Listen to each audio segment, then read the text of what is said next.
Let's settle an argument. I think I can explain why your favorite junk food is your favorite without even knowing what it is. All I need to know is when you were born. Sounds impossible? That's exactly what I thought. So before we go any further, I want you to do something. Think of your favorite junk food. Don't say it. Don't point at it, especially if the empty bag is still sitting next to you. Just picture it. Got it? Perfect. Because by the end of this video, I think you'll realize you didn't choose that snack nearly as much as you think you did. Here's why. For over 100 years, America has repeated the exact same bizarre pattern.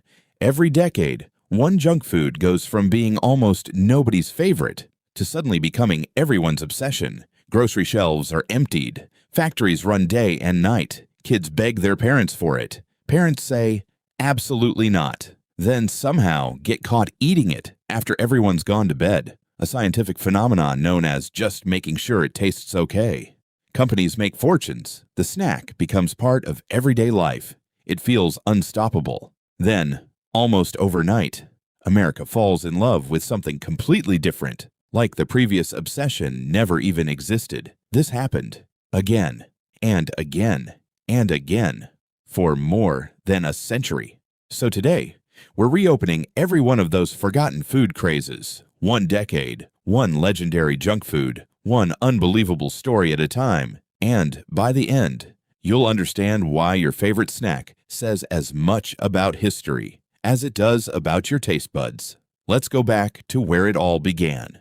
Our story starts in the early 1900s. Cars were still a luxury. Airplanes barely existed. The average person had never even seen a television. But somehow, America had already figured out something far more important: how to cover popcorn in sugar. Meat, Cracker Jack, sticky popcorn, sweet molasses, crunchy peanuts, all packed into a little box that quickly became the country's favorite treat. People absolutely loved it, mostly because it was delicious, partly because every box came with a surprise prize inside, which, let's be honest, is probably the reason half the kids bought it. The snack became so famous, it even earned its own line in the song "Take Me Out to the Ball Game." Imagine creating a snack so iconic. People literally sing about it at baseball games over 100 years later. Not bad for caramel-covered popcorn, but Cracker Jack wasn't alone. Around the same time, a man named Milton Hershey had a crazy idea. What if chocolate wasn't just for rich people? Instead of making fancy chocolates by hand, he built enormous factories that could produce chocolate bars for everyone. Suddenly, chocolate wasn't a luxury anymore. It was something almost every American kid could afford. Honestly, that's probably one of the greatest decisions in human history. But chocolate wasn't about to stay king forever, because the next decade gave America something even more addictive: 2 chocolate cookies and 1 mysterious white filling. Enter the Oreo. Ironically, it wasn't even the first cookie like it. Another company had already created a nearly identical sandwich cookie called Hydrox. Sounds like a bathroom cleaner. Tasted like a cookie. Guess which one won? Oreo looked better, marketed better, and before long, everyone forgot Hydrox had ever existed. It's one of the greatest marketing victories in snack history. The lesson: sometimes being first doesn't matter. Being better does, or at least having a much better name. The 1910s also introduced another classic, Lifesavers, tiny hard candies wrapped in shiny foil, named after life preservers because of the little hole in the middle. Simple, portable, impossible to eat quietly in a movie theater. Even today, America officially had a sweet tooth. But nobody, not even the candy companies, was prepared for what happened next, because the 1920s didn't just invent a new snack. They accidentally invented one of the most famous frozen treats on Earth. The 1920s proved something very important. Some of history's greatest inventions weren't invented on purpose. They were accidents. Take the popsicle. One freezing winter night, an 11-year-old boy mixed flavored soda powder with water, stirred it with a wooden stick, then completely forgot about it outside. The next morning, instead of a drink, he found a frozen block of flavored ice. Most kids would have shrugged and gone back inside. This kid looked at it and accidentally invented one of the most recognizable frozen treats in history. Honestly, if I left my drink outside overnight, I'd probably just complain about it. He built a business, but frozen treats weren't the only thing Americans suddenly couldn't get enough of, because another man had a simple idea. What if peanut butter met chocolate? Now, that doesn't sound revolutionary today, but back then, it was genius. The result was Reese's peanut butter cups. Sweet, salty, creamy, chocolatey, basically everything your brain is genetically programmed to love. Years later, the company was sold to Hershey for stock that would eventually be worth billions of dollars. Imagine inventing a candy so good, your grandchildren never have to work again. The Roaring Twenties weren't just roaring because of jazz. They were roaring because everyone's mouth was too full to talk. Then, everything changed. The Great Depression arrived. Money became scarce. Families struggled. But strangely enough, America's love for junk food didn't disappear. It simply got cheaper. During the 1930s, people wanted small luxuries, tiny moments of happiness, and candy companies were more than happy to provide them. This was the decade when Snickers exploded in popularity, packed with peanuts, nougat, caramel, and enough sugar to convince your brain that life wasn't actually so bad. It wasn't just candy, it was affordable comfort. Then came one of the greatest baking accidents ever. A baker made strawberry shortcakes every summer. Problem was, summer didn't last very long. For the rest of the year, those special baking pans just sat there collecting dust.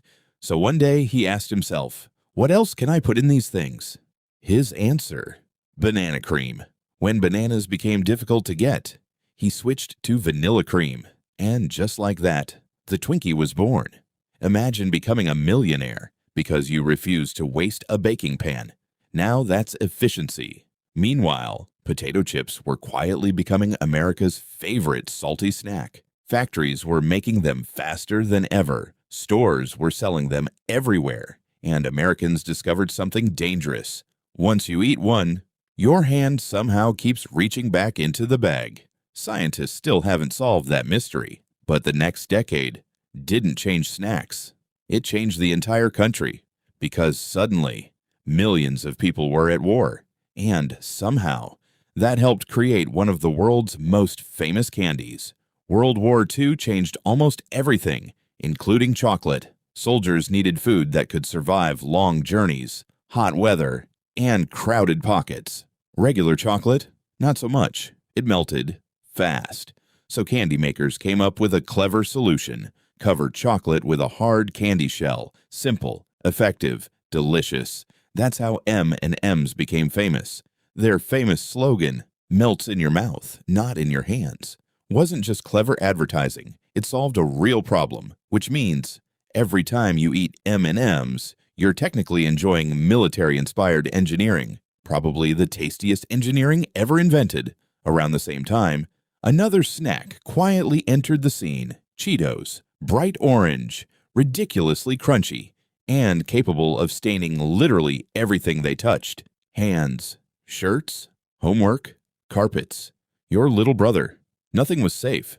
Scientists say fingerprints are unique, not after eating Cheetos. Everyone suddenly has the exact same orange fingertips. But after the war ended, America changed again. Families moved to the suburbs. Cars became everywhere. Televisions entered living rooms. Life became faster, and America's appetite got even bigger. The 1950s were about to turn junk food into a national obsession. The 1950s weren't just another decade. They were the decade America fell in love with convenience. People weren't just buying food anymore, they were buying time. Families were moving into the suburbs. Televisions were becoming the center of every living room. Cars filled the roads. Everything was getting faster, including dinner, which meant junk food wasn't competing with homemade meals anymore. It was becoming the meal. One of the biggest winners, pizza, believe it or not. There was a time when pizza wasn't considered American food. It was something mostly eaten in Italian neighborhoods. Then two brothers looked at it and thought, what if we sold this everywhere? Suddenly, pizza wasn't exotic anymore. It was Friday night, birthday parties, football games, and eventually, the answer to the question, what should we eat tonight? Back then, a small pizza cost less than $1. Today, That barely buys the box it comes in. Around the same time, food scientists had another brilliant, or slightly terrifying, idea. What if cheese didn't have to behave like cheese? The result? Cheese Whiz. A glowing orange spread that somehow lasted longer than common sense. Real cheese looked at Cheese Whiz and immediately filed for identity theft.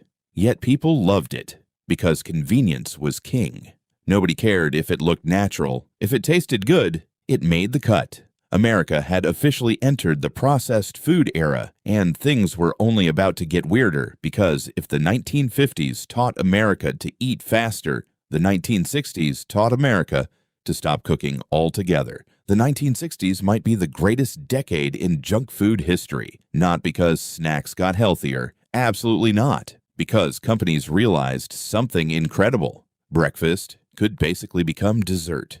Enter Pop-Tarts. Think about this for a second. Someone looked at toast and said, "You know what this needs? Frosting. Not butter, not jam. Frosting." And somehow, it worked. Millions of kids suddenly believed they were eating breakfast while basically consuming cake with better marketing. Parents called it convenient. Kids called it awesome. Nutritionists called it job security. Then came another household name, Little Debbie, affordable snack cakes, bright, colorful boxes, enough sugar to convince every kid that lunch couldn't come fast enough for millions of Americans.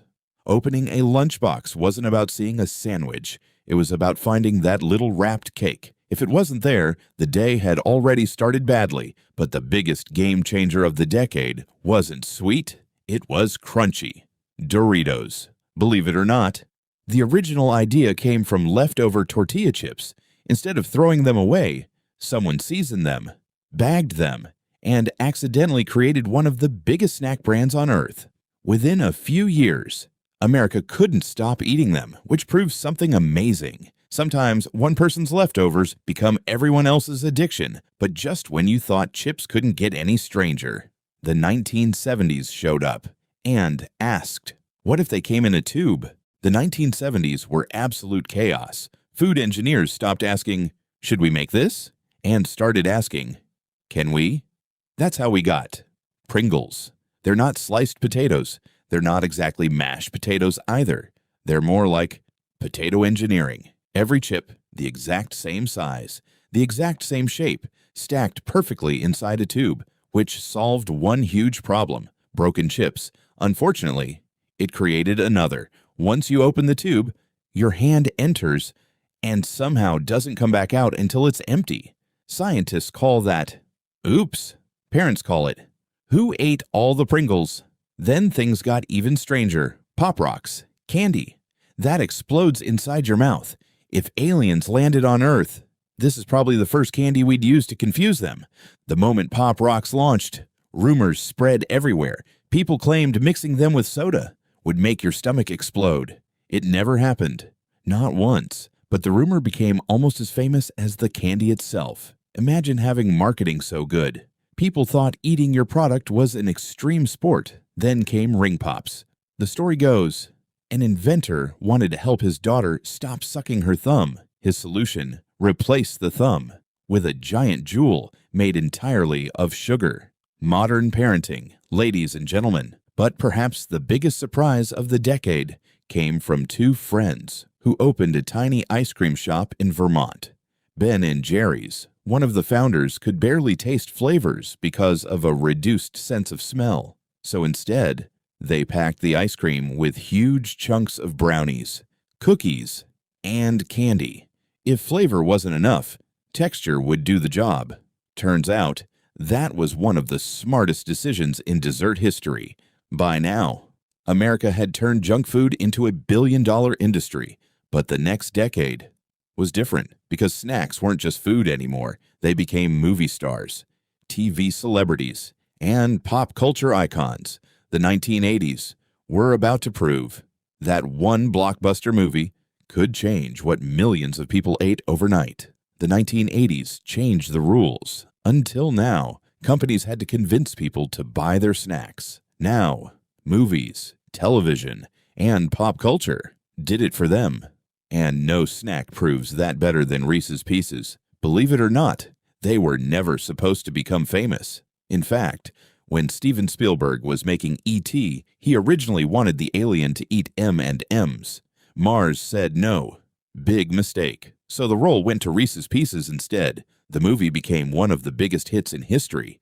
And almost overnight, sales of Reese's Pieces exploded. Imagine turning down one phone call and accidentally handing your biggest competitor the greatest advertisement ever made. Somewhere, an M&M executive probably still wakes up thinking about that. But candy companies weren't the only ones chasing trends. Sour Patch Kids originally looked completely different. Then the Cabbage Patch Kids craze swept across America. So the candy literally changed its shape just to ride the wave. That's like changing your entire personality because someone else became popular. Surprisingly, it worked. And then there were Skittles, colorful, fruity, and backed by one of the most unforgettable slogans ever created. Taste the rainbow.